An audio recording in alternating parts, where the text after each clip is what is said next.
برادران ملت اسلامی، السلام علیکم ورحمۃ اللہ وبرکاتہ۔ الحمد للہ وکفا وسلام علی حبیبہ المصطفیٰ، اما بعد فاعوذ باللہ من الشیطان الرجیم، بسم اللہ الرحمن الرحیم۔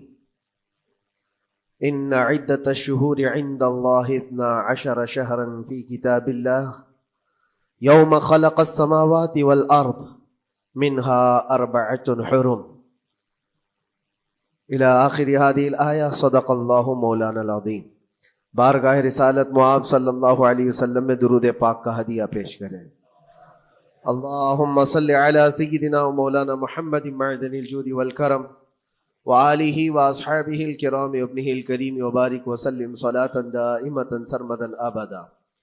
اللہ عز و جل اپنے کلام مقدس میں فرماتا ہے، بے شک اللہ کے نزدیک گنے ہوئے شمار کیے ہوئے جو مہینے ہیں وہ 12 ہیں، اور ان 12 مہینوں میں سے 4 حرمت والے مہینے ہیں، عزت والے مہینے ہیں، عظمت والے مہینے ہیں۔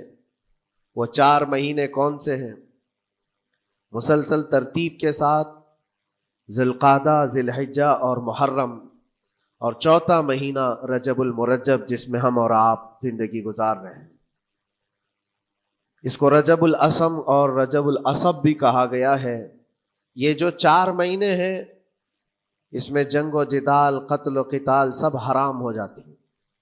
اس دور میں جو جنگیں ہوتی تھی، کفار و مشرکین بھی اپنی تلواریں روک لیا کرتے تھے۔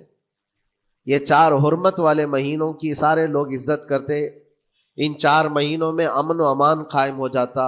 جیسے 2 قبیلوں میں جھگڑے ہیں، فساد ہے، اور ایک دوسرے سے جنگ پر ہمیشہ آمادہ رہتے ہوں، لیکن ان 4 مہینوں کے اندر امن قائم ہو جاتا تھا، راستے کھل جاتے تھے۔ اور اللہ تبارک و تعالیٰ نے قرآن پاک میں ان 4 مہینوں کی فضیلت بھی بیان فرمائی۔ اس میں رجب کے لیے ایسی فضیلت ہے، اللہ کے نبی صلی اللہ علیہ وسلم ارشاد فرماتے ہیں، یہ رجب کے مہینے کی فضیلت ایسی ہے جیسے قرآن کی فضیلت دوسری کتابوں پر ہے۔ دوسری کتابوں میں جس طرح سے افضل قرآن ہے، اس طرح سے رجب المرجب تمام مہینوں میں افضل ہے۔ اور نبی کریم صلی اللہ تعالی علیہ وسلم اس میں عبادت کرنے کے لیے ترغیب دیا کرتے تھے۔ اس کو ترجیب بھی کہا جاتا ہے، اور خاص طور پر رجب کے متعلق بزرگان دین نے فرمایا یہ فصل بونے کا مہینہ ہے۔ کھیتی باڑی والے سمجھ سکتے ہیں کہ اس میں بھی 3 موسم آتے ہیں۔ پہلے بیج کی بوائی کا وقت آتا ہے، پھر اس کی سچائی کا وقت آتا ہے، پھر کٹائی کا وقت آتا ہے۔ تو رجب کا مہینہ یہ فصل بونے کا مہینہ ہے نیکیوں کے، اور شعبان کا مہینہ اسے پانی دینے کا ہے، اور رمضان کا مہینہ فصل کاٹنے کا مہینہ ہے۔ اور رجب کا مہینہ آتے ہی اللہ کے نبی صلی اللہ تعالی علیہ وسلم یہ دعا فرمایا کرتے تھے، اللہم بارک لنا فی رجب و شعبان وبلغنا رمضان۔ سب کو یہ دعا بھی کرنی چاہیے۔ حضور اکرم صلی اللہ تعالی علیہ وسلم یوں عرض کرتے کہ اے اللہ، رجب اور شعبان میں تو ہمیں برکت عطا کر اور ہماری زندگی کو رمضان تک پہنچا دے۔ اب رجب آپ نے دیکھ لیا ہے تو اب کثرت سے یہ دعا کرو کہ مولا اس زندگی کا رمضان ہم سے جانے نہ پائے، رمضان تک ہماری سانسوں کو پہنچا دے۔ یہ دعا کثرت سے ہر نماز کے بعد بھی ہونی چاہیے۔ رجب آتے ہی میرے عزیزوں یہ عبادتوں کا موسم شروع ہو چکا ہے، اور سب جانتے ہیں رجب کے بعد پھر ہمارے ہاں مسلسل ایسی شب بیداریاں اور عبادت کے موسم نظر آنے لگتے ہیں۔ پھر شعبان بھی، اس میں رجب میں بڑی رات آتی ہے، شب معراج، اور اس کے بعد شعبان میں شب برات، پھر اسی طرح رمضان کا موسم بن جاتا ہے۔ تو اب یہ موسم بنانے کا وقت آ چکا ہے۔ تو سب سے پہلی چیز یہ ہے کہ میرے عزیزوں، فصل کے بونے کے لیے کن چیزوں کی ضرورت ہوتی ہے، اس چیز کا خیال رکھیے۔ بیج اگر کھوٹا ڈالے ہو اور ویسی ہی فصل آنے کا انتظار کرو گے تو پھر نہیں ہوگا۔ بیج کو کھرا اور خالص ہونا چاہیے۔ جو نیکیاں کرنا چاہ رہے اس کو صاف ستھرے اچھے ماحول میں کیے جانے چاہیے۔ کھیتی باڑی کرنے والا جانتا ہے، بیج تو وہ بو رہا ہے، زمین بھی اچھی ہے، ساری چیزیں، کئی چیزوں کی ضرورت ہوتی ہے، بیج بھی اچھا ہو، زمین بھی اچھا ہو، موسم بھی اچھا ہو۔ تب جا کر کے اس کی فصل نکلتی ہے. بیج اچھا تھا زمین اچھی نہیں تو بھی فصل نہیں آتی. بیج بھی اچھا ہے زمین بھی اچھا ہے موسم صحیح نہیں ہے تب بھی فصل نہیں آتی. ابھی آپ کے پاس 3 چیزوں کا ہونا ضروری ہے, بیج اور زمین اور موسم.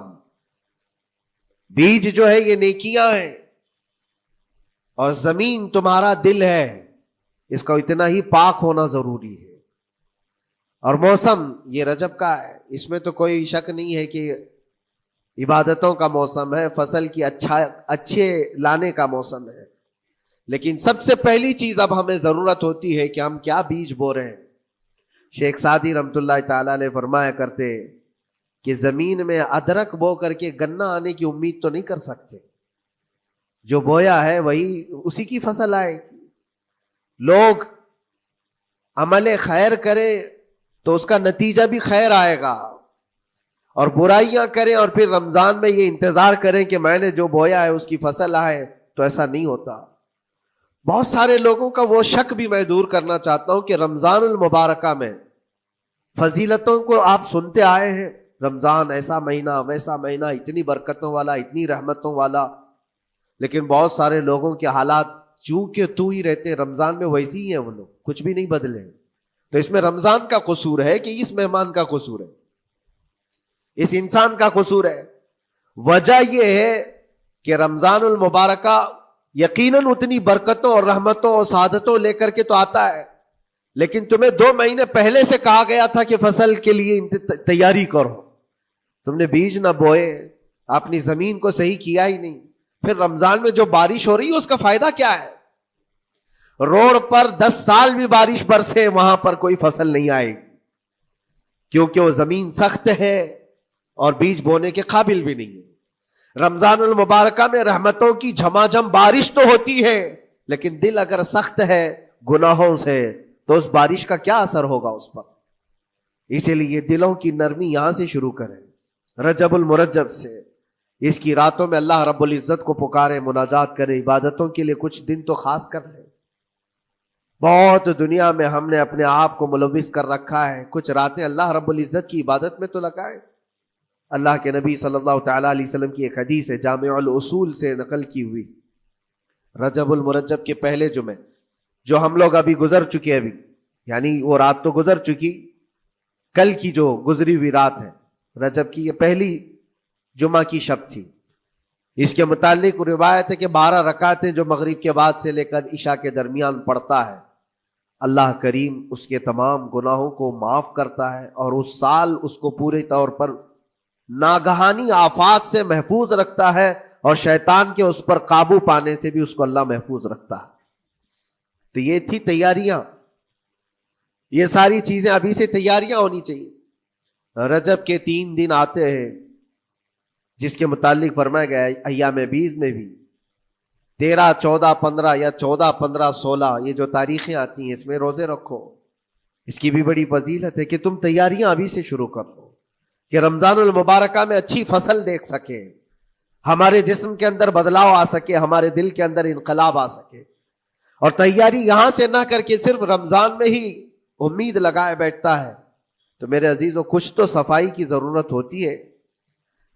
آپ نے اگر زمین خریدی کھیتی باڑی کی غرض سے اور گئے, وہاں جاتے ہی آپ نے سوچا کہ اس میں فصل آ جانی چاہیے, تو کسانوں سے پوچھو تو بتائیں گے آپ کو نہیں, زمین کو پہلے صاف کرنا پڑتا ہے, کچرے ہوں گے اس کے اندر بہت سارے, ہل چلاؤ یا کسی بھی طرح سے اس کو صاف کرو. صاف کرنے کے بعد پھر یہ بھی کسان کہتا ہے کہ زمین کو تھوڑا ڈھیلا کر دو, بڑے بڑے ڈھیلے ہوں تو اس کو توڑ دو اور مٹی نرم ہو جائے. اور اس کے بعد پھر کسان کہتا ہے تھوڑا پانی بھی چھڑکاؤ کرو, گیلی ہو جائے, تب جا کر کے تم اس پر بیج بو.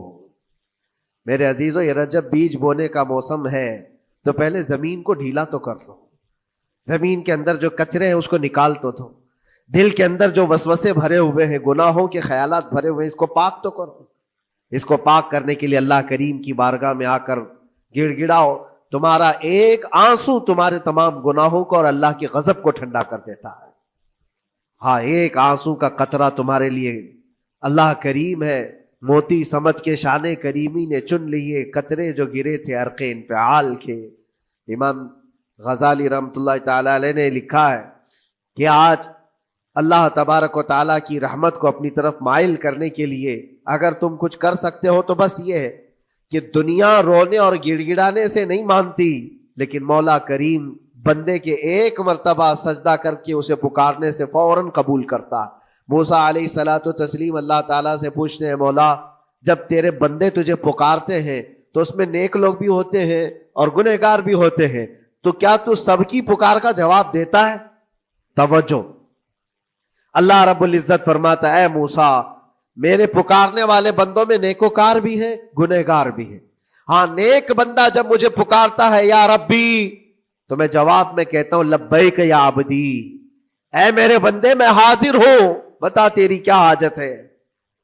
پھر موسیٰ علیہ السلام پوچھتے ہیں کہ مولا یہ تو نیک بندہ جب پکارتا ہے تو کہتا ہے لبیک یا عبدی، اور جب گنہگار پکارتا ہے تب کیا کہتا ہے؟ رب تعالیٰ فرماتا ہے جب میرا گنہگار بندہ مجھے پکارتا ہے یا ربی، تو میں اس کے جواب میں 70 بار لبیک یا عبدی کہتا ہوں۔ ایک بار پکارے 70 بار جواب، ایسا کیوں ہے؟ تو فرماتا ہے میرا رب نیکوکار کو اس کی نیکیوں پر بھروسہ ہے کہ اللہ معاف کرے، اور گنہگار کو صرف میری رحمت پر بھروسہ ہے۔ اس کے پاس ہے کچھ نہیں، اس کے آس پاس وہ نظر ڈالتا ہے میں نے کوئی ایسی نیکی رکھی نہیں ہے، صرف اللہ رب العزت کی رحمت ہے جو مجھے معاف کر سکتی ہے۔ وہ مجھ پر یقین کر کے پکارتا ہے، اس لیے اس کے سوال کا میں بار بار جواب دیتا ہوں۔ عزیزان گرامی وقار، اقبال نے سچ ہی کہا تھا، ہم تو مائل بکرم ہے کوئی سائل ہی نہیں۔ یہ رب تبارک و تعالیٰ کی طرف سے ہے کہ اللہ تبارک و تعالیٰ کرم پر کرم کرنے کے لیے موقع عنایت کرتا ہے، یا بندے کو آنے کا موقع ہی نہیں ہے، بندہ آنا نہیں چاہتا ہے۔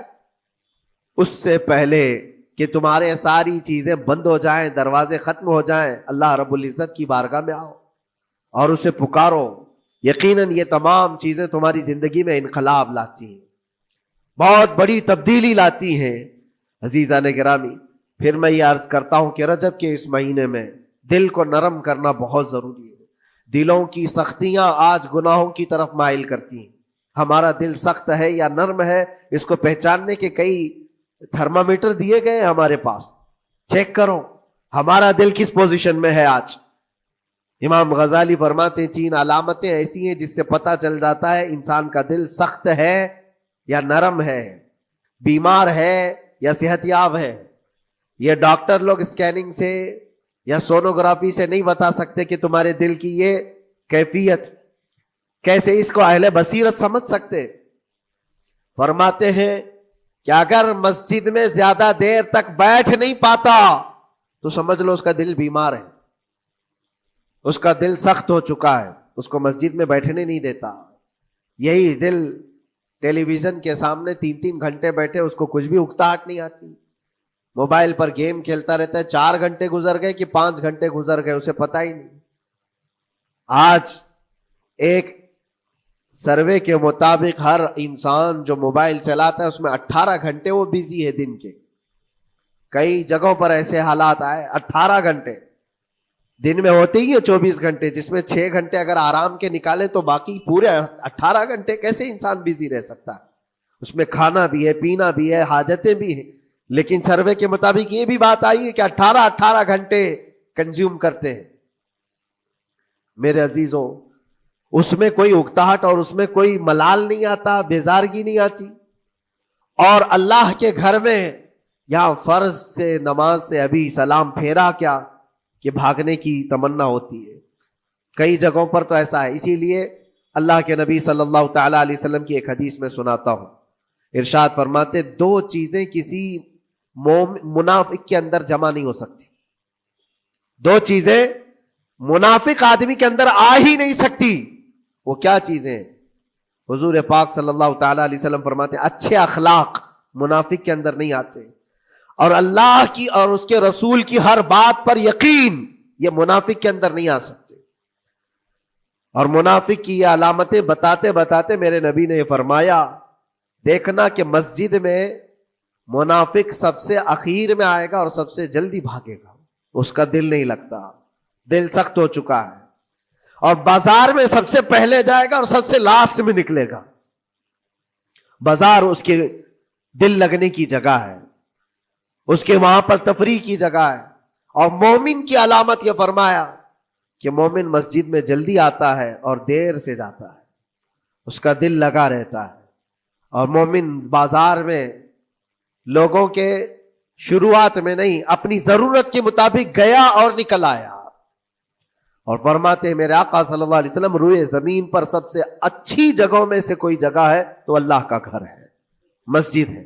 اور سب سے بری جگہوں کے متعلق فرمایا وہ بازار ہے.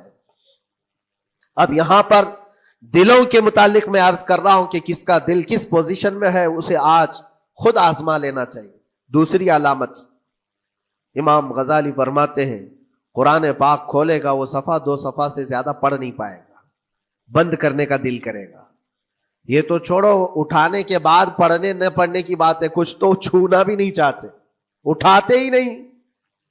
سال پورا ہو گیا تو قرآن پکڑتے نہیں، تو پھر دل کی کیفیت کیا ہو چکی ہوگی، دل کیسا مریض ہوگا. بعض لوگ ہم سے یہ کہتے بھی تھے کہ حضرت پڑھنا تو آتا نہیں، کیا کریں گے قرآن کا. کہا اٹھانا تو آتا ہے. میں نے ان سے پوچھا قرآن اٹھانا تو آتا ہے، جب قسم کھانے کی بات ہوتی ہے تو کیسے قرآن اٹھا لیتے ہو، سر پہ رکھ لیتے ہو. اسی طرح سے قرآن کو ہی اٹھا کر کے سینے سے لگا کر اللہ کی بارگاہ میں دعا کرو کہ مولا میرے دل کے دروازے کھول دے.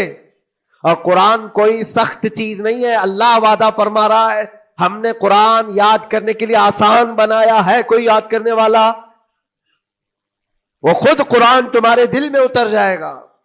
کوشش کرو. دل کی بیماری کی 2 علامتیں میں نے بتایا. اگر بیمار دل ہے تو زیادہ یہاں بیٹھ نہیں سکتا اور زیادہ دیر قرآن پڑھ نہیں پاتا.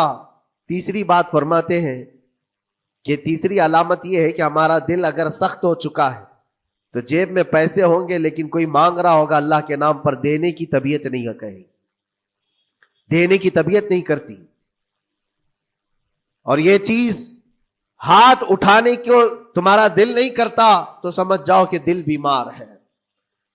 اور دل کی بیماری لے کر کے اگر کوئی رجب میں سوچتا ہے کہ میں بیج بوؤں گا تو کیا فائدے کا، زمین سخت ہے، زمین سخت ہے اور اس پر بارش بھی ہوگی تو کچھ فرق نہیں پڑتا، فصل نہیں آئے گی. دل کو نرم کرو. اور ایک علامت میں بتاؤں، اور ایک علامت کہ دل نرم ہے یا سخت ہے، اس کی ایک علامت یہ بھی ہے، اللہ کا جب ذکر کرے، جنت کا جب ذکر کرے، جہنم کے عذابات کا ذکر کرے، قبر کے معاملات کا ذکر کرے، حشر کے سوالات کا ذکر کرے، تو اس کی آنکھیں ڈبڈبا جائیں اور آنسو نکل آنے لگے. قرآن کی آیتیں سن کر کے اس کا دل ہلنے لگے اور آنسو آ گئے تو سمجھ جاؤ کہ اس کا دل نرم ہے. ابھی اس کا دل بیمار نہیں ہوا، ابھی اس کا دل بیمار نہیں ہوا. لیکن یہاں تو پوزیشن الگ ہے، سچویشن الگ ہے. ہم تو پتہ نہیں کن کن چیزوں میں رو لیتے ہیں، لیکن اللہ کا کلام سنتے ہوئے کسی کے کان پر جوں بھی نہیں رینگتی. لوگ تو گانوں پر تھرکنے والے اور نغموں پر اچھل کود کرنے والے وجد کی بات کرتے ہیں، لیکن اللہ کا کلام پڑھنے پر کوئی کسی کو وجد کیوں نہیں آتا. یہ ایمان کی علامت ہے. قرآن میں اللہ نے فرمایا اذا تلیت علیہم آیاتہ زادتہم ایمانا، جب اللہ کی آیتیں ان پر تلاوت کی جاتی ہیں، مومنین پر، ان کا ایمان بڑھ جاتا ہے. کیا آپ امام کے پیچھے قرات سن کر کے اپنے دل میں ہلچل محسوس کرتے ہیں؟ سننے کی طبیعت کرتی ہے. بلکہ ادھر نماز پڑھ کر کے جانے کے بعد آدھے گھنٹے کے بعد پوچھے آج پہلی رکعت میں کیا پڑھا تھا، دوسری رکعت میں کیا پڑھا، آپ کو پتہ ہی نہیں رہتا، یاد ہی نہیں امام صاحب کیا پڑھ رہے تھے. میں تو دکان کا حساب کتاب کر رہا تھا، کیا خبر ہے کہ انہوں نے کیا پڑھا. تو قرآن کو توجہ سے پڑھے ہوتے تو تمہارے دل میں بھی وہ باتیں اثر کر رہی ہوتی. میرے عزیزوں، کتنے ایسے لوگ ہیں جو صرف اور صرف قرآن پاک کی تلاوت کی وجہ سے دلوں کو نرم کر دیا گیا ہے. میں اسی بات پر آج فوکس کر کے ختم کر دوں گا. رجب المرجب بیج بونے کا موسم ہے تو دل کے نرمی کے ساتھ ہی بیج بو، کیونکہ یہ زمین ہے تمہاری، اور زمین نرم نہ ہو تو کتنی بھی نیکیاں کرو کیا فائدے کی. دل سخت ہے، گناہوں سے لبریز ہے، اور دل کو نرم کرنے کا علاج 2 چیزیں بتائی گئی، کریں گے انشاءاللہ. 2 چیزیں بڑی آسان ہیں.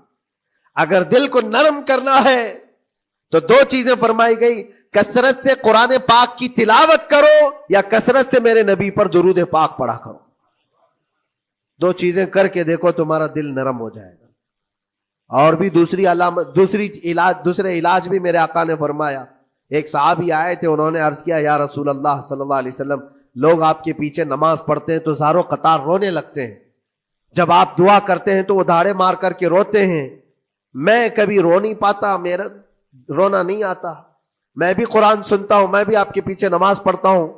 تو حضور پاک صلی اللہ علیہ وسلم نے فرمایا تمہارا دل سخت ہو گیا ہے، تمہارا دل سخت ہو گیا ہے. انہوں نے کہا کیا کروں، علاج کیا ہے اس کا؟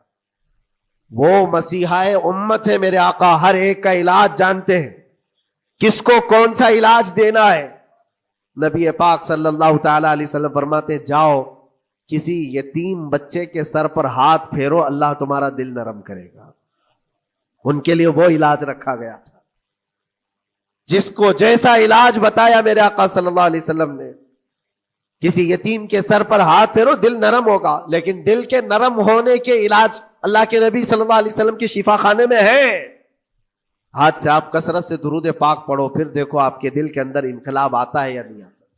آپ کے چہرے کا نور بڑھ جائے گا، زبان کا اثر بڑھ جائے گا، عمل خیر کی طرف رغبت بڑھ جائے گی. کثرت سے جب بندہ حضور پاک صلی اللہ علیہ وسلم پر درود پڑھتا ہے، اس کی زبان سے جھوٹ نکل جاتا ہے، گالی اس کی زبان پر نہیں آ پاتی ہے، کیونکہ وہ پاک کرتا چلا جاتا ہے اپنی زبان کو اللہ کے نبی کا نام لے کر کے. میرے عزیزو، اس میں دقت کیا ہے درود پاک کثرت سے پڑھنے میں؟ آپ جہاں چل رہے ہو، پھر رہے ہو، اٹھ رہے ہو، بیٹھ رہے ہو، انتظار میں ہو، سونے کے لیے جا رہے ہو، زبان ہی تو ہلانا ہے میرے نبی پاک صلی اللہ علیہ وسلم کی بارگاہ میں درود پڑھ کر کے. اور ضروری نہیں ہے کہ بہت لمبے لمبے درود پاک آپ کو یاد کرنے ہو، صلی اللہ علیہ وسلم بھی پڑھ لیا تو یہ درود پاک ہے، یہ درود پاک ہے. یا تو پھر الصلاۃ والسلام علیک یا رسول اللہ کہتا ہے تو یہ بھی درود پاک ہے، درود پاک ہے یہ. اور دل کو جب نرم ہو جائے گا تو انشاءاللہ العزیز آپ اس کے اثر بھی دیکھیں گے، اس کے اثر بھی دیکھیں. کیسے کیسے لوگوں کی بات میں کروں میرے عزیز ہو. آپ کو پتا ہے تاریخ کے اوراق الٹ کر کے دیکھو. ایک صحابی حضرت نعیم وہ راستے پر گزر رہے تھے، دیکھا ایک کڑیل جوان مکہ کا جس کو سارے لوگ دیکھ کر پہلوان کہتے اور ڈرتے تھے، گھبراتے تھے. 27 سال کا کڑیل جوان ہے اور ہاتھ میں تلوار کھینچے ہوئے تیزی سے آ رہا ہے. یہ پہلوان کوئی اور نہیں عمر ابن خطاب ہے. حضرت نعیم کہتے ہیں دیکھ کر کے میں گھبرا گیا، اتنی تیز اور ترار چال اور چمکتی ہوئی تلوار، کہاں کا ارادہ ہے؟ پوچھا حضرت نعیم نے کہاں جا رہے ہو؟ عمر ابن خطاب نے کہا محمد کا قتل کرنے جا رہا ہوں. معاذ اللہ رب العالمین. اس لیے کہ ایمان لائے ہوئے نہیں تھے. یہ دلوں کی سختیاں ہیں، یہ دلوں کا منجمد ہونا بتا رہا تھا کہ وہ نبی پاک صلی اللہ علیہ وسلم کے قتل کے لیے نکلے. حضرت نعیم نے صرف راستہ روکنے کے لیے ان سے کہا ان کا بعد میں قتل کرنا، پہلے تیری بہن اور بہنوی کا گھر بھی دیکھ لے، وہ بھی تو کلمہ پڑھ رہے ہیں، وہ بھی تو کلمہ پڑھ رہے ہیں اسی رسول کا. تو غصہ اور بڑھ گیا کہ میرے گھر میں یہ ہو چکا ہے، میں تو جس کا قتل کرنے جا رہا ہوں وہ میرے گھر تک آیا ہوا ہے. کہا پہلے میری بہن اور بہنوی کا کام تمام کرتا ہوں. اسی غرض سے وہ آئے تھے. اور جس وقت اپنے بہن کے گھر کے باہر کھڑے تھے، اتفاق ایسا کہ اندر سے قرآن کے پڑھنے کی آواز آ رہی تھی. ایک صحابی حضرت خباب، وہ قرآن پڑھا رہے تھے حضرت عمر کی بہن کو اور ان کے بہنوی کو. اور کیا بہترین انداز رہا ہوگا، جو رسول اللہ سے ڈائریکٹ سنے ہوئے لوگ تھے، اللہ کا کلام اترا ہوا ہے جن کے اوپر، وہ اس وقت حاضر رہے ہوئے لوگ ہیں، قرآن کو پڑھ رہے تھے. طٰہٰ ما انزلنا علیک القرآن لتشقی الا تذکرۃ لمن یخشی. عرب لوگ اچھی طرح سے جانتے تھے ایک ایک حرف کا معنی کیا ہوتا ہے، وہ عربی جانتے تھے، ان کی مادری زبان تھی. اور اس قرآن کے اندر جو مٹھاس تھی، عمر ابن خطاب کان لگا کر سنتے رہے سنتے رہے سنتے رہے. لیکن غصہ جو اندر سے تھا، دل کی جو سختی تھی، آئے تھے مارنے کے لیے ہی. دروازہ زور سے ٹھوکنے لگ گئے، اندر لوگ ڈر گئے. حضرت خباب کو چھپا دیا، بہن اور بہنوی نے دروازہ کھولا. دروازہ کھلتے ہی ان پر حملہ آور ہو گئے. عمر ابن خطاب مارا، اپنے بہنوی کو بہت مارا کہ تم یہ کیا کر رہے ہو، دین بدل چکے ہو.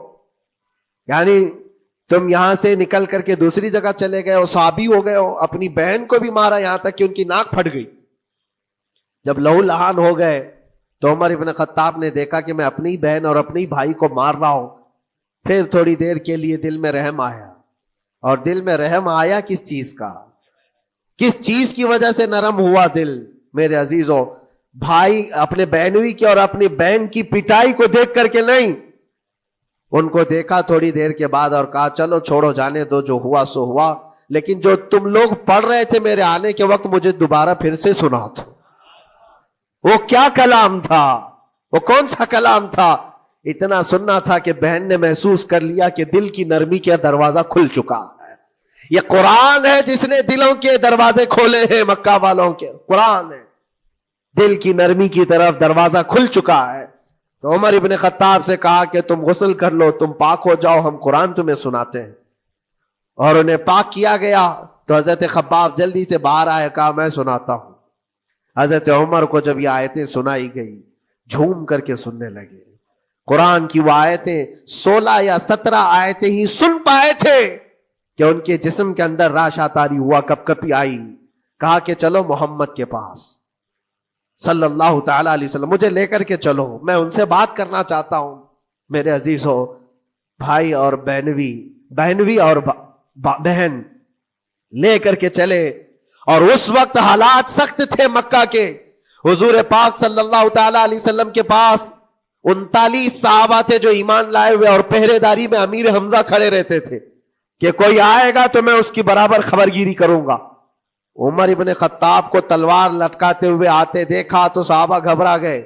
مکہ کا بڑا پہلوان ہے، اس کو بھڑکا کر کے لوگوں نے بھیج دیا ہوگا، اب کیا ہوگا؟ یہ پٹائی بہت بری طرح سے سب کی کرے گا. غریب صحابہ ہیں اور حضور پر ہاتھ نہ اٹھا دے.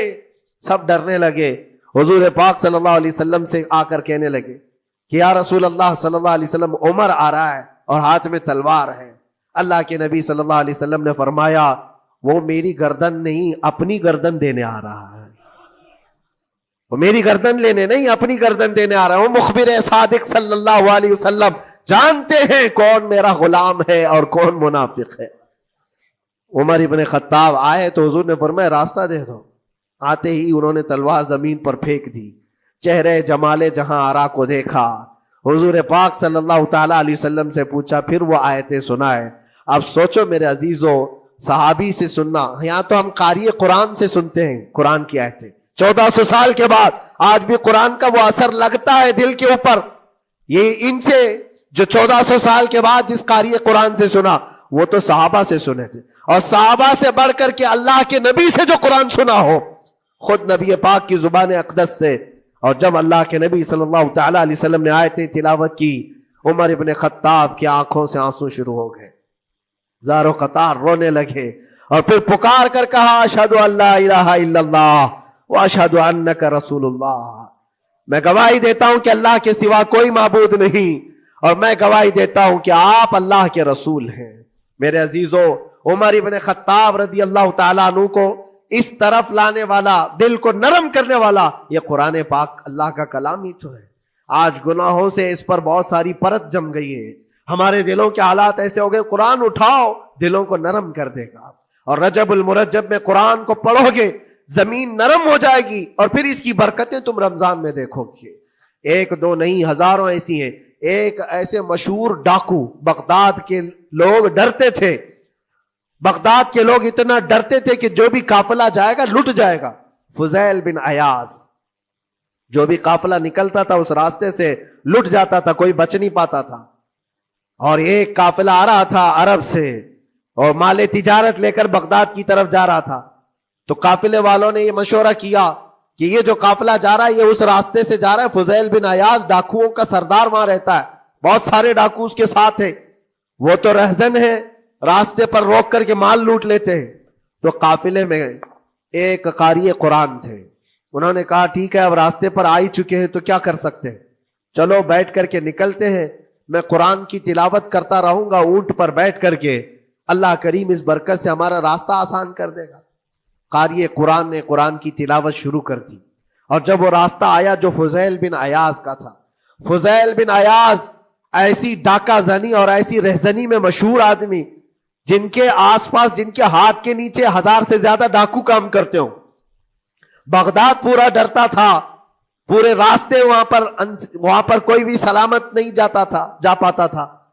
اس راستے پر ایک قاری قرآن جب آیا، میرے عزیزو تلاوت کیا کر رہا تھا؟ سورۃ الحدید کی آیت تھی، الم یأن للذین آمنوا ان تخشع قلوبهم لذکر اللہ.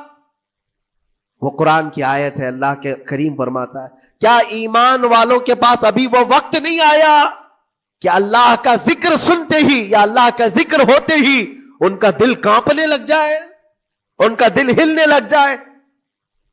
فضیل بن عیاض کے کانوں میں یہ آیت پڑھ رہی تھی. قاری قرآن بار بار اس آیت کو پڑھ رہا تھا. کیا وہ وقت ابھی ایمان والوں کے پاس نہیں آیا کہ وہ اللہ کے ذکر سے دہل جائیں؟ اتنا اثر کر گئی آیت، اتنا اثر کر گئی. فضیل بن عیاض نے ہتھیار پورے پھینک دیے اور چیخ چیخ کر کے کہنے لگا آن لنا ربنا، آن لنا ربنا، اے میرے رب وہ وقت آ چکا ہے، اے میرے رب وہ وقت آ چکا ہے.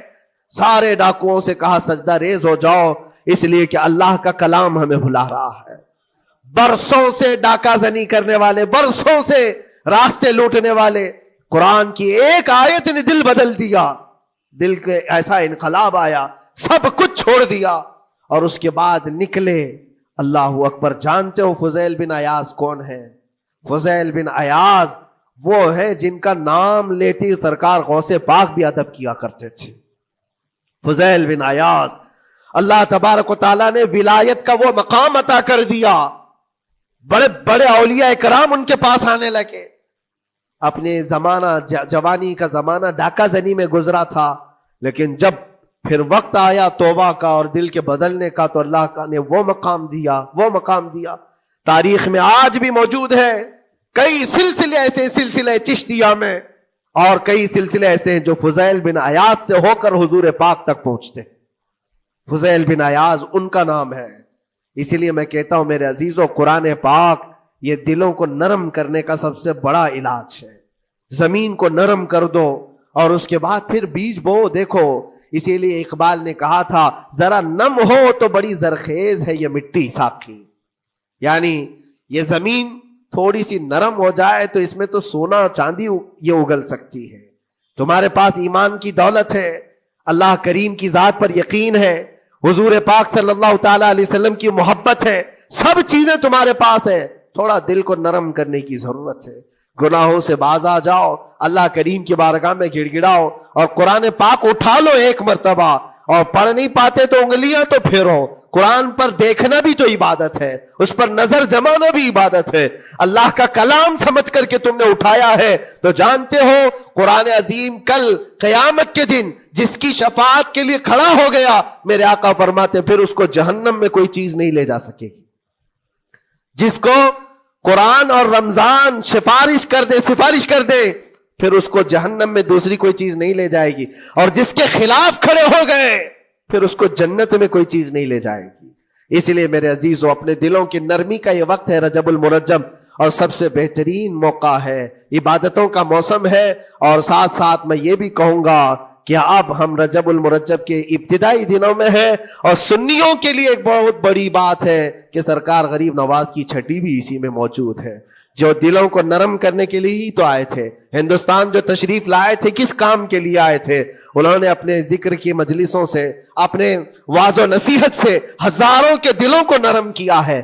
آج بھی سرکار غریب نواز کے نام پر لوگوں کا دل نرم ہو جاتا ہے. اچھوں کو دیکھا ہے دل نرم ہو جاتا ہے. کیوں؟ وہ ایسے بزرگ تھے جنہوں نے اپنے تصوف کی تعلیمات سے کڑک اور سخت دلوں کو نرم کیا ہے. اللہ کریم نے ان کو ہمارے پاس جو بھیجا وہ عطائے رسول بن کر کے آئے. آج سرکار غریب نواز رضی اللہ تعالیٰ عنہ کے وسیلے سے میں اللہ کی بارگاہ میں دعا کروں گا، مولا اس رجب المرجب کی برکت سے اور غریب نواز کی وسیلے سے ہم سب کے دلوں کو نرم فرما دے. ہم سب کو یہ فصل، یہ موسم رجب المرجب کا بیج بونے کا، بہترین نیکیاں کرنے کی توفیق عطا فرما. ہمارے قدموں کو خیرات کی طرف بڑھا دے. ہم سب کو شر و فساد سے محفوظ فرما. حرام کاریوں سے ہمارے ہر عضو کی حفاظت فرما. رب العالمین اکرم الاکرمین قیامت کے دن تیرے نبی پاک صلی اللہ علیہ وسلم کے جھنڈے تلے ہم سب کا حشر فرما. وآخر دعوانا ان الحمد للہ رب العالمین. السلام.